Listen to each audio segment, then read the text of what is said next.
1.3, which is separation of ownership and control. So what you have is so-called owners. These are the ones that actually own the business. And then we call it, they delegate to other people to run the business. And we call these managers. Managers. And usually, when you have one person doing and running a business for somebody else, and the other could not truly watch every single move of what they do and how they do it and whatnot, usually managers try to take advantage of the owners. Yes. Examples will be, examples. And here raises the agent problem. Yes, we call it the agent, so we call this principal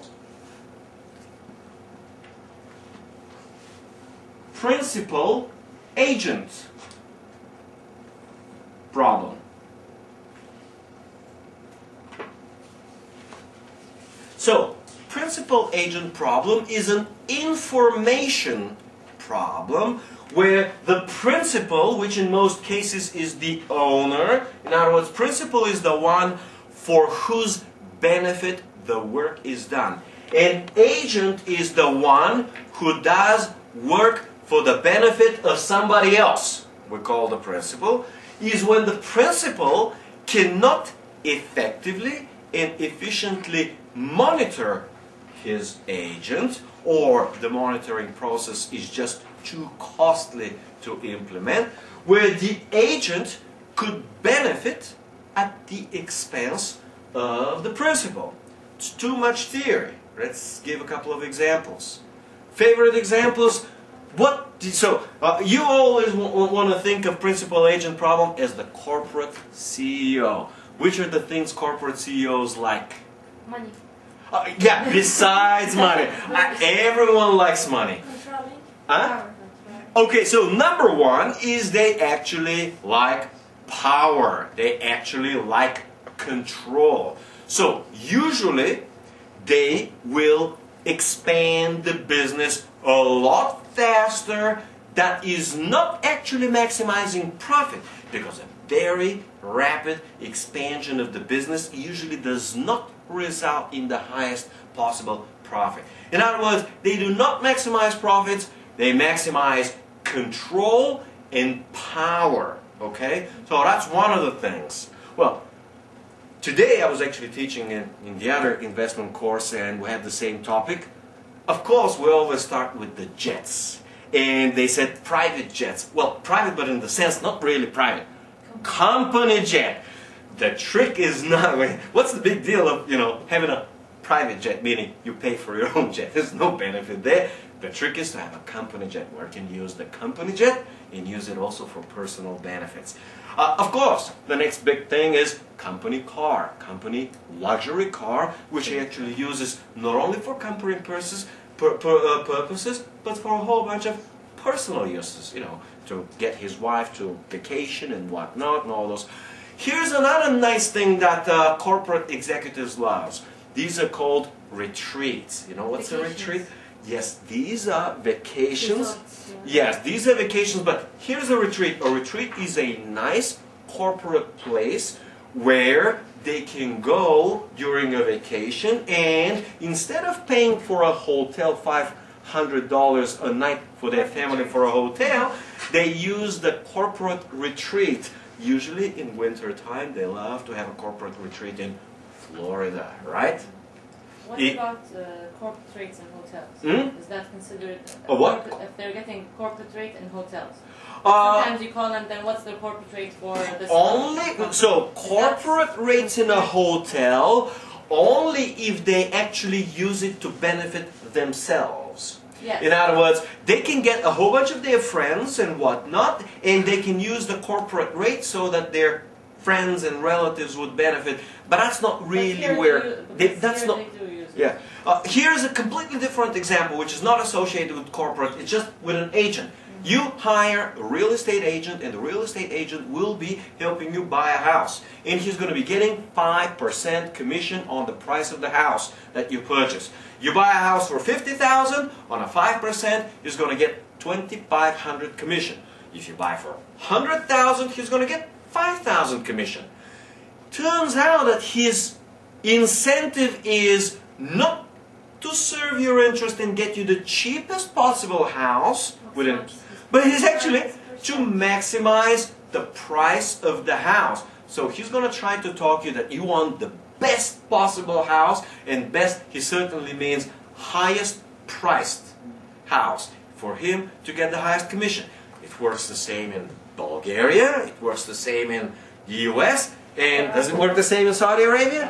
Oh, sure it does. It works everywhere the same. That's because agents are everywhere the same in the world. They try to get as much as they can for themselves, and of course at the expense of the principal. Alright, I can talk a lot more, but that's not the time. Usually the subject is called, let's write this out, it's called usually a separate subject or a number of lectures or weeks spent in corporate finance. We call it corporate governance.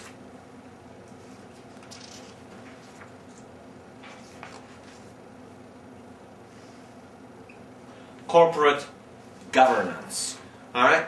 Corporate governance is essentially the subject of how corporations should align the incentives of the managers, which are the agents, in order to align the agent's interests with the principals or the owners. We call them usually stockholders or shareholders' interest.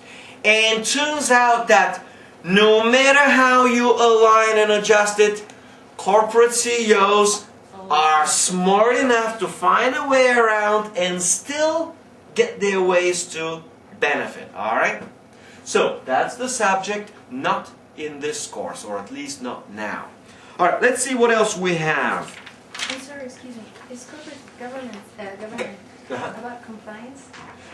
Not necessarily. Compliance was usually used for accounting and is usually used when a company tries to go public or is already public. What's the meaning of public?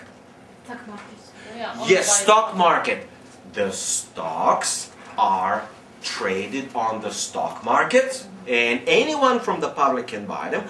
Then corporations must comply with certain requirements. And these requirements we call compliance. In other words, if you want your stock to be traded on the stock exchange, at any point in time you must comply with these 20 or 25 or 50 different legislations provide different requirements for, we call them now, publicly traded companies. Alright?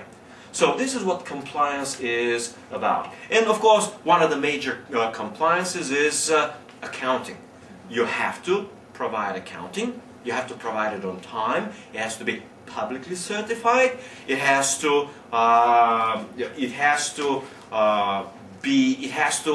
fit certain accounting standards. In the United States, the standard is called generally accepted accounting principles. Alright. So, you also have moral hazard. I don't want to get into that right now. Okay. So,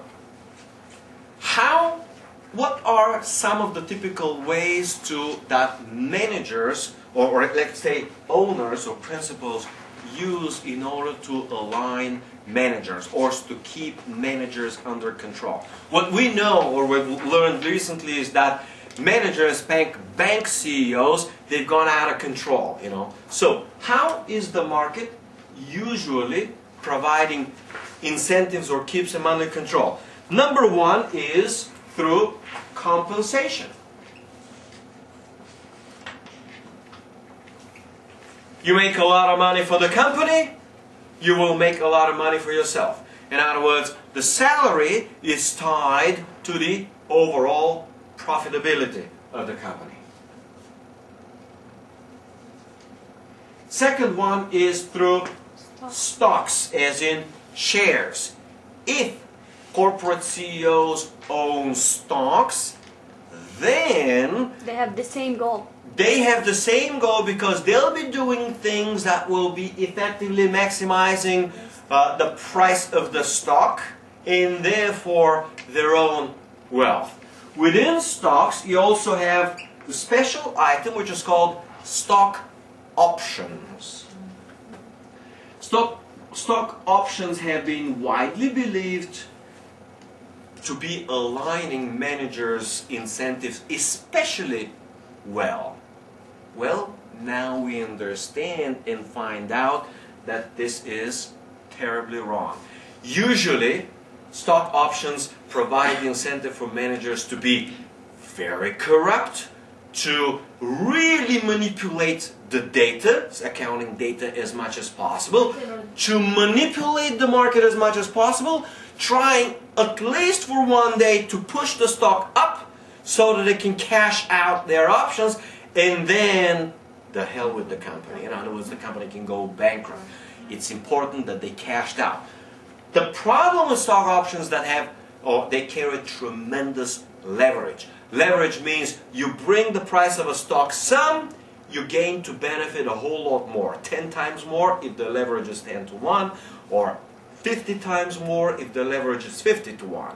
So this means that options, which carry tremendous leverage and opportunity for profit to the CEO, actually provide phenomenal incentive for them to lie, cheat, and do all sorts of dirty tricks to trick the market, meaning to trick the whole public investing in the stock in order to make them believe that the stock is good, performing, everything's going to be great, etc., etc., etc. You know, what happens 3 or 5 years down the road doesn't matter when you have a lot of options. So, options were believed to be and have been widely used for many years, but now, especially the last 1 or 2 years, especially now with the credit crisis, it's been realized that options provide perverted incentives to CEOs, which focus on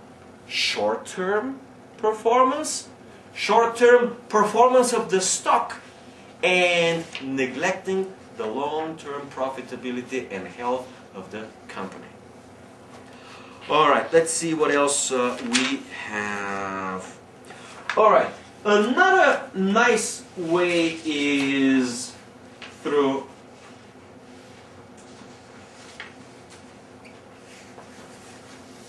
debt financing. Debt turns out that provides certain form of discipline to managers, because without debt you cannot go bankrupt. Bankruptcy means you cannot serve your debt. Means you owe, you have obligations, you cannot pay back. If you have only equity, this means you have no debt. Therefore, you cannot be forced into bankruptcy unless you're in such trouble you can't even pay salaries. Okay, you can be forced for not paying salaries if you can, that could be proven. So debt financing means that debt makes corporate managers disciplined. On the one hand, they must be generating specific revenues and whatnot to service the debt. But on the other hand, there is the discipline that if something goes wrong, that will ensure that the company goes bankrupt. And of course, when the company goes bankrupt, or in general in trouble for debt, the first one that goes out of the door is the CEO, the management. Let's just call it senior management. We have a word in English, it's called executives. Executives, all right? So, executives. So, debt financing is usually, of course, up to certain limits, maybe 50%, maybe 60%. Again, different industries will have different tolerance for debt. Meaning, in one industry, you're going to have, it will be normal to have relatively low levels of debt.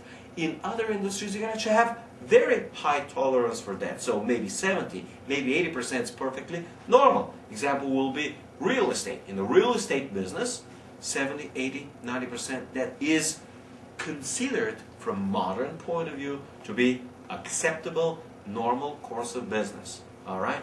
Now with real estate prices crashing and burning, right, collapsing, some people are beginning to reevaluate even this. Usually credit crisis and credit crunch, in general a depression, is extremely good for the economy because a lot of myths and a lot of incorrect and inappropriate beliefs about how the economy works and what's right and what's wrong and what's acceptable, what's not acceptable. A lot of those wrong beliefs are totally shattered to the point where people begin to re-evaluate how business is run, how to run their own personal finances, when to borrow, what to borrow for, is it good to borrow for a car, for education, etc., etc., etc. All right? So it provides a framework to rethink everything. And that happens usually during great, serious depressions. Questions? None? Let's see. There has to be... Yes, one last which I wanted to cover is so-called takeover or corporate takeovers. Typically, they are hostile.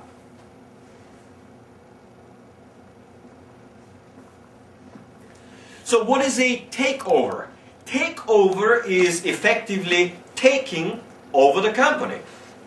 This means some other outside party gains control of the corporation by buying, also called acquiring, a sufficiently large percentage of the outstanding shares, actually not outstanding, the total shares of the company, where they have a controlling stake. Let's clarify again, your non-native speakers, what stake means. Over 50% is, we'll clarify this one too. First, we got to say what is a stake. Because this is something you put in the frying pan and then you have a, right? Not really. Stake is actually a money which is used as a share of ownership. Money which you put or use for any particular purpose. And that particular purpose is usually investing or gambling. You go in Las Vegas, you start betting. The money that you bet in a betting is called a stake. For example, you can have a stake of $500. Stake becomes the same as bet, all right, on a particular horse, gambling, right, racetrack. Isn't the stake the risk part of the money? Yes, that is exactly what it is. It is the risky portion of... Now, what is money then? Money becomes... Your investment. Your investment, so in investment terms, becomes capital. So, it is the risky portion of your capital. It almost equates, because I don't want to get me in trouble, into capital at risk. Alright? But stake in the other context equates to a bet. Gambling bet. Alright, so takeover means that they acquire sufficiently large stake. Stake in this particular case means percentage of the ownership to the point where they control. 50% plus always is a controlling stake. Okay? Always provides control. But you could have a controlling stake with only 20% ownership. How could this be? If you're the manager, no, board Investor. director. Part of the board director. No. Okay, we call... You are the biggest investor. You're the biggest investor and the others are small. Now, how could the others be small if you're a big investor? It's publicly traded. Less than 1%. Yes, okay, I'm looking for a very new concept which I have not used. It's common sense concept. It's called diffusion. Diffusion of ownership. Diffusion means it is spread widely amongst many people, possibly thousands of people. So publicly traded that's not yet good enough. That's not yet good enough. The government, when it holds like 20%, 30%. Let me try to explain her. Microsoft is a publicly traded company, yet Bill Gates has a controlling stake. He owns a very, very high percentage. All right. So again, it's not just good enough. This. All right. So the diffusion is the opposite, and let's clarify. The opposite of diffusion is called. Anybody? Infusion. No, not infusion. No. Concentration. Concentration. Concentration. In other words, corporate ownership could be either highly concentrated, and then when you have high concentration, you need a high percentage of ownership in order to control, to have a controlling stake. On the other hand, if ownership is highly diffused it means owned by a lot of people in very small percentages, right? So, because it's not highly diffused if 10 people own each 10%. That's not highly diffused. Highly diffused will be 1,000 people each owning 1/10 of 1%. It will be very highly diffused. So you can think of it, 900 people each owning 1,000 of a percent. They total have 90%, and then you have one person controlling 10%. That will be very likely a controlling stake. All right. So controlling stake with very high diffusion level could be 10, 15 to 20% would be sufficient to constitute a controlling stake. All right. So what is the hostile takeover all about? It is about not about evil people, but those that maximize profit, saying, "Oh, there is an opportunity here." Managers are not maximizing profits. If we can take over this business, we can clean it up, meaning we can increase substantially the profitability, and if we increase the profitability, we can increase the value of the business. So they will usually begin to acquire quietly stock on the market, and they'll acquire it usually in a fairly short period of time before the next reporting comes, where they have to report that they have acquired a significant ownership or significant stake. So they acquire it usually at the beginning of an accounting period. They have 3 months and to acquire, and then 1 month more. So you got to understand, they want to acquire as slowly as possible and as quietly as possible, because if somebody hears they're acquiring, there's going to be a stampede on the stock, and the stock's price will be driven up, hearing someone else is trying to acquire it. And if that's happening, then they will not be able to Make profit. not make profit. They will not be able to acquire the controlling stake. Oh. They will be able to make profit because others will have driven their price up. But the point is, they could have acquired only 1%. So they'll sell their 1% at a higher price, and that will be the end of it. But if they acquired a controlling stake, they could have made a lot more. All right? So that's it. You have to watch Wall Street, the movie, right?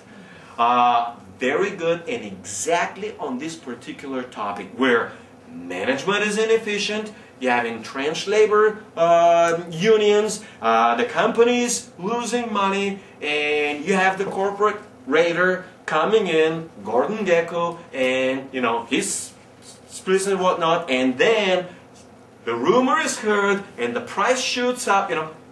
This is all out there. Very well, very realistic. You should just rent it out and watch it. Alright, so now I missed one piece, which I used it as if it's perfectly natural, but it is not perfectly natural. I have to specify very clearly and very explicitly between profit, which is sometimes as pi, standing for profit, and value. You own a watch, you want it to be worth more or a lot. you own a house, you would benefit if the house is worth 1 million instead of 100,000. In other words, for any asset, for anything that you own, of course you want its value to be higher. What does value mean? What you can sell it for on the market. So, any asset or anything, whatever you can sell it on the market, we just call market value. So, market value. Okay? So, if you want to maximize market value, it turns out, and here is a mathematical equivalency, that if you're maximizing profits, you're effectively maximizing the value. Turns out also the opposite is true. If you're maximizing the value, you must be maximizing the profits. Why is that so? This is so because the value, let's just call it V for short, is equivalent to the discounted net cash flows of the business. In other words, you have the discounted net cash flow will be profit in the period 1, discounted by 1 plus R, where R is the interest rate, incorporating also the risk premium for the company. Then the profit in the second period, could be the second quarter or could be the second year, and then 1 plus R squared plus dot dot dot plus PK over 1 plus R to the power K plus dot dot dot, and so up to infinity. Alright, well, turns out that, well, if you will be maximizing V, because R is more or less constant, of course it changes over time, but currently, at the current valuation, at the valuation in time T0, in other words, we value it today on the October 18th, 2008, that's T0. You will try, if you're the manager, to maximize the value. This means that you will simultaneously be maximizing P1 and P2 and PK, but with the appropriate discounts. So, profit maximization translates into value maximization, and value maximization translates into profit maximization. Of course, there's a lot of mathematics to prove, but we don't usually bother with this in a basic introductory course. Okay. All right. So we move on. Let's pause for a minute just to. All right. All right. So first of all, let me try to see what we're going to be doing. Market structure. Market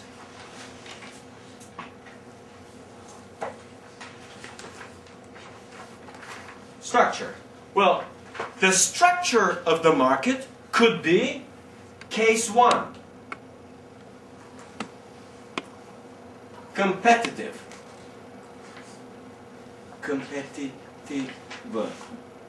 Competitive means you have a lot of competitors, they're all relatively small, and no one has the ability to dominate the market. In other words, to become what is called a leader of the market leader, or no small group jointly can exert control over the market. In other words, market structure is about control on the market by a particular firm or a few firms. Competitive means no single firm or few firms can control the whole market. Can you provide me examples of competitive markets here? The dairy. The dairy. Yeah, maybe dairy industry, maybe industry for bread, maybe industry for kind of like retail foods, small little restaurants you can walk in and have lunch, right? These may be gas stations, only the gas stations, not the production of gas, right? It's highly monopolized here. All right, only the gas station. You're just selling the gas on the gas station. Okay, that will be highly competitive industry. Now, the alternative is you have few companies only, and they dominate the market. We call it oligopoly. Oligopoly. Gopoly. Oligo means few in Greek, okay? So oligopoly have few companies. They are the big players. Maybe there are some or many more which are very small, but they're the really big players. They control the market. They would determine pricing, and everyone else will have to follow. Now, in this particular case, where you actually have only two players, and two players only, we have a separate word for it. We call it duopoly. Comes from duo, meaning two. Alright? So oligopoly is a special structure, and it requires special business strategy. An example, can you give me examples of oligopoly? Actually, dairy are oligopoly. Huh? Dairy could be. Okay, I don't know your own industry. Because we have Al-Mara and Adik, those are one of the two big companies who control the price. Oh, they have it. Turns out to be oligopoly. Now, how about mobile services? How many? Oh, you got only two. So if you got only Third one two... is coming. It's coming up. No. Okay, so I have a third one coming. No, it's working. Three. So you have triopoly, okay? So you actually have a classic oligopoly in mobile services. What about internet services? How many providers for internet? Two or three. Again, very highly concentrated, and it's oligopoly, all right? Same thing as in Bulgaria, and similar is the story with internet in the United States. Well, the internet, the services is a little bit more competitive, but mobile services are not. And finally, you can have the case of monopoly.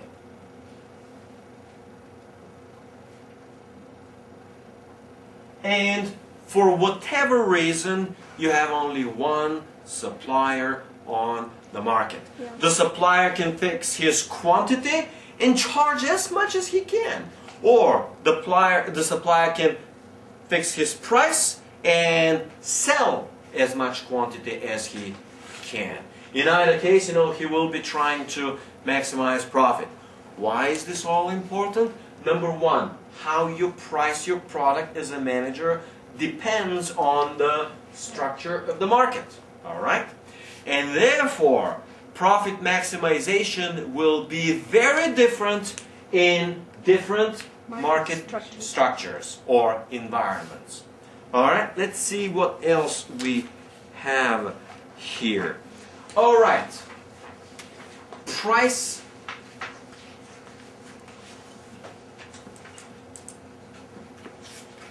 setting.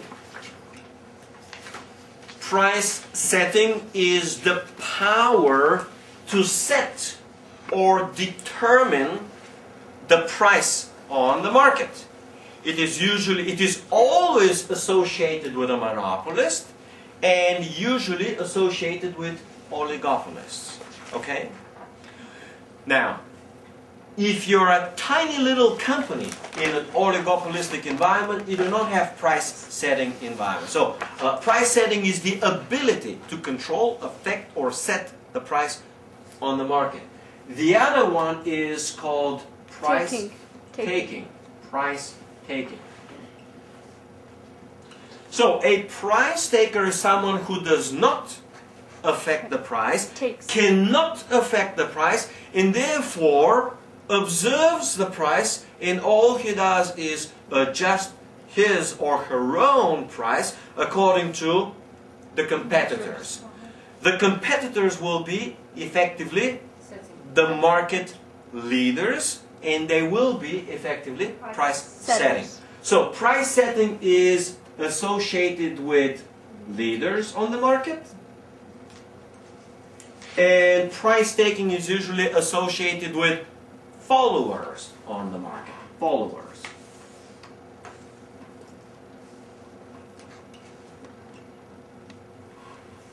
In a competitive environment, everyone is presumed to be price taking, and everyone is simultaneously a follower. Okay? There is no effective price leader. If there was, it won't be competitive, it will be a different market structure. Alright? Let's see what we have here. And this price setting property, we call it pricing power. Pricing power.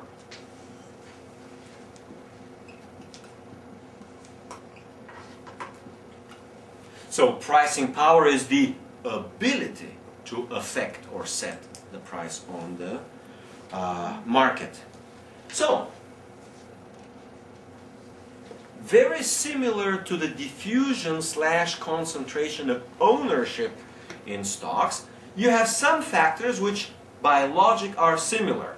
What is the market structure now dependent on? So what determines the market structure?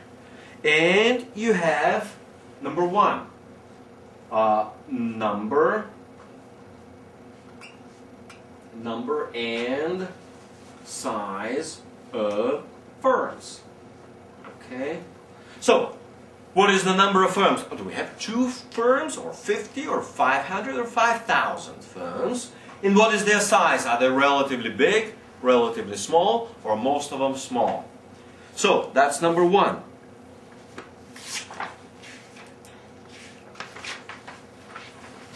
Alright, the other big thing is product differentiation.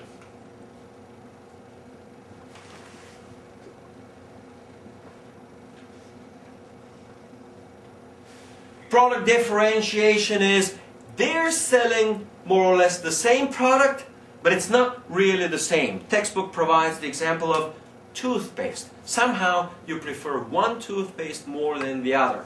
Or you prefer familiar toothpaste to Bulgarian toothpaste, right? The one you know, of course, Colgate or whatever, I don't know, whatever you know, will certainly prefer than something that you don't know. Again, product differentiation will be BMW's ability to say that it is a BMW. Alright, it's not a car, it's a BMW, right? So, in other words, they can differentiate their product. Now, product differentiation does not allow full control and full pricing power, but it allows some. Because it's a BMW, it could charge 10 or 20% more than a Toyota, right?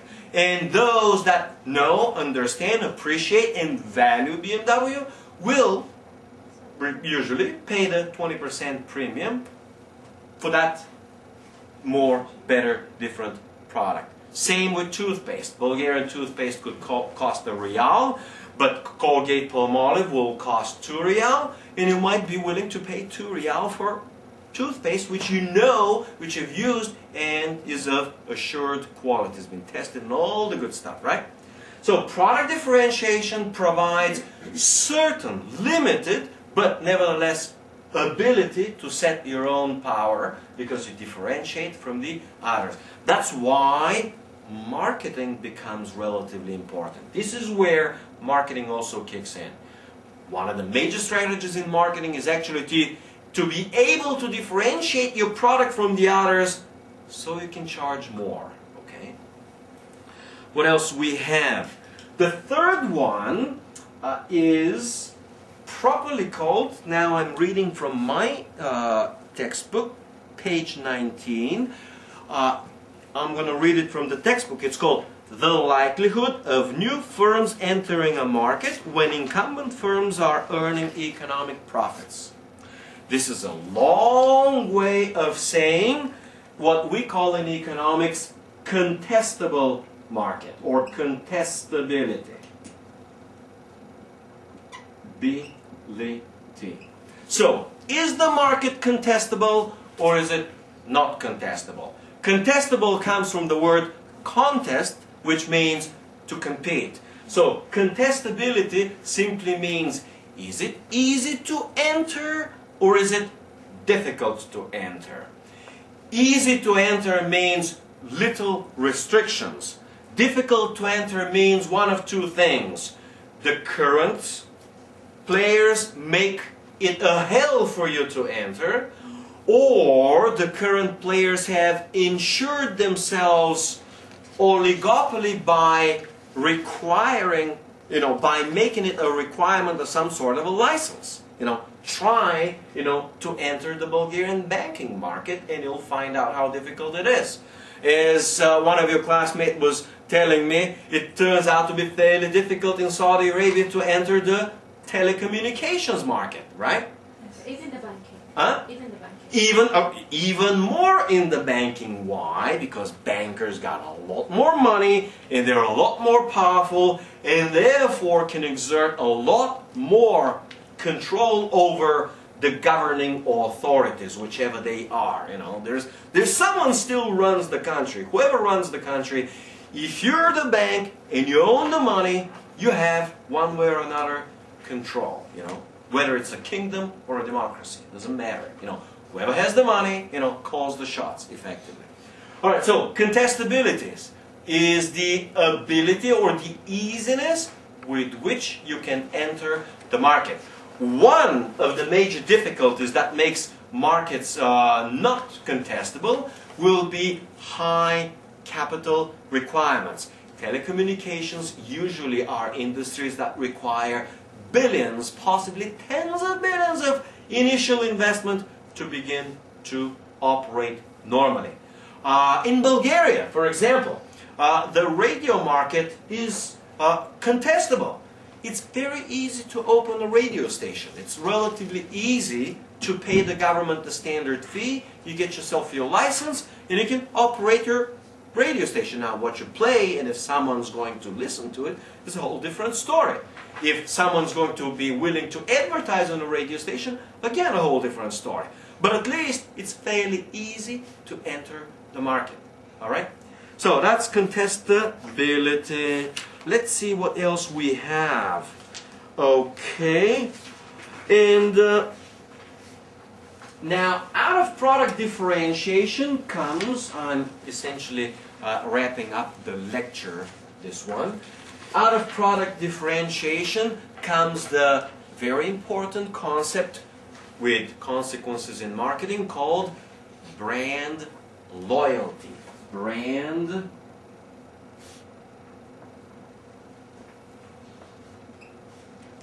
loyalty. In other words, you want to create a brand. Brand means something that customers recognize and recognize it as something good, of quality, reputable.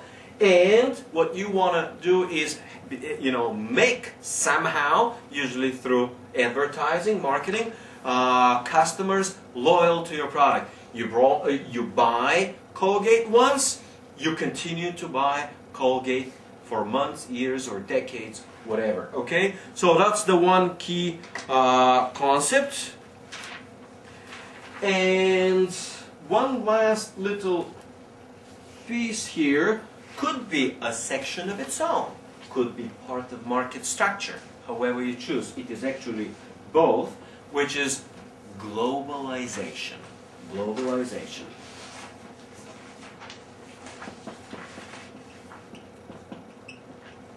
In other words, business over the last 20, 30 years has become totally global. Totally global.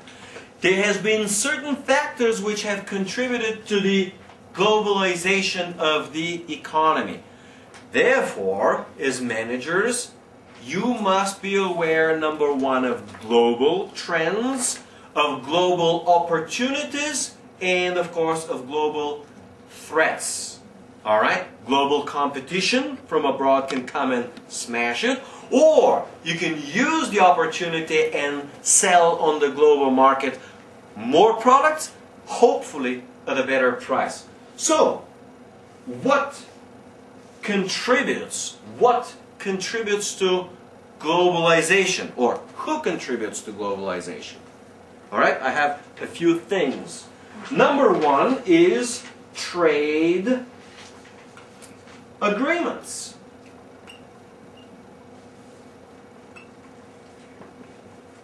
The latest round being very close. No, trade agreements. These are trade agreement, world trade.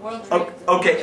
All right. So trade agreement is agreement or multiple agreement between a number of governments where governments agree not to raise barriers against international trade, but lower barriers. Barriers include all sorts of administrative paperwork and tariffs in order to facilitate and ease trade. So, where were the last trade negotiations? You mean the GATT? Kind of like, Open? well, Doha, right? Right? You had the Yes, and the... Okay, so now you know. So you had the Doha negotiations, they worked and they stopped, they worked again, now they realize they have to renew them again. In other words, the Doha round of trade negotiation and agreements has been going on for many years now, and it had stalled just recently. Now they want to start all over again. This is what we're talking about. At least you know on the news next time around. Next thing is sometimes single, or let's also call it global, currencies. Like the euro? Like number one, the euro, and still like the dollar. And still like the dollar. And even things like GCC. GCC is attempting, actually planning, to implement a GCC unified currency, more or less similar to the euro. Okay? So, what your guys trying to do here is actually lower barriers to trade. Why? Everybody understands that it's in everybody's benefit to lower the trades and to let people, goods, services, and capital move freely from Doha to Riyadh to Bahrain and whatever, Manama, right? Yeah. So, single currencies have been very, very important. Now, the next big thing it has been communications. Communications. Communications. Rapid expansion of communication, starting from cheap telephone services, going now modern to mobile services, going to cheap fax services, and of course the really big one, the internet, you know, like you just ordered your textbook. Can you please zoom in here on this textbook and zoom in real big into the textbook and also into the authors, the picture underneath. Alright, like, is it good? Alright, like ordering on Amazon, very global. You order on Amazon your textbook and it's coming up hopefully within a couple of weeks. Alright, that's the next example of communications. But what if Amazon were shipping for $50 a textbook? Would you do that? We have to. You have to because they have no choice. For the sake of Well, too bad for Amazon. They didn't know that you're rich, that you have to, that you can pay the 50, so they can charge you the 50. You would look for another Yeah. provider. You will try a competitive provider. We are back to competition. But still the point is that number 4 is transportation. Low transportation costs. Low transportation costs. In other words, it is fairly inexpensive to ship it, and that's why it makes it possible, meaning it does not make it, we call it prohibitively expensive. Alright? So, major contributor to low transportation costs is, or has been for the last 2 decades, the low price of oil. Oil has been perceived by the global economy to be cheap, dirt cheap. Is oil expensive now? Is oil expensive today? No, it was Huh? Well, yeah, I understand. It's $70. Well, $140. Is oil expensive? Yes. Oh, Expensive. but tell me the but. I want to hear about the but. Yes. But what? But if we see the price before 2 months or Okay, 2 months ago. yes. Well, this story is very In different. comparison to gold. You're told. No. All right, let's talk about 5 minutes about oil, right? And we finish. Oil is dirt cheap. $150 per barrel is shockingly cheap. Super cheap. You'll tell me what's cheaper than 140. What liquid is cheaper than 140 bucks per barrel? Do you know of any liquid cheaper than that? Anything you can buy cheaper than that. Water. All right, well, let's try and see. Let's try and see. Walk outside and see how much you're going to buy water for. All right, so 140 bucks, all right? That's the barrel. How much is a barrel? What's the size of a barrel? Don't know. The size of the table? I don't know. No, it is roughly 160 liters. 160 liters, all right? So 160 liters. Well, how much is 160 liters? This means that you get $1 for $1 for 1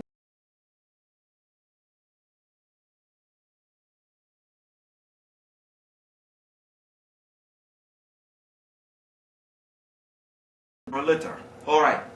Is 1 liter of oil more valuable than 1 liter of milk? Available? No, 1 liter of oil compared to 1 liter of milk. No, 1 liter of milk is like around... No, what's the price? And now we're trying to compare. Is milk cheaper than oil?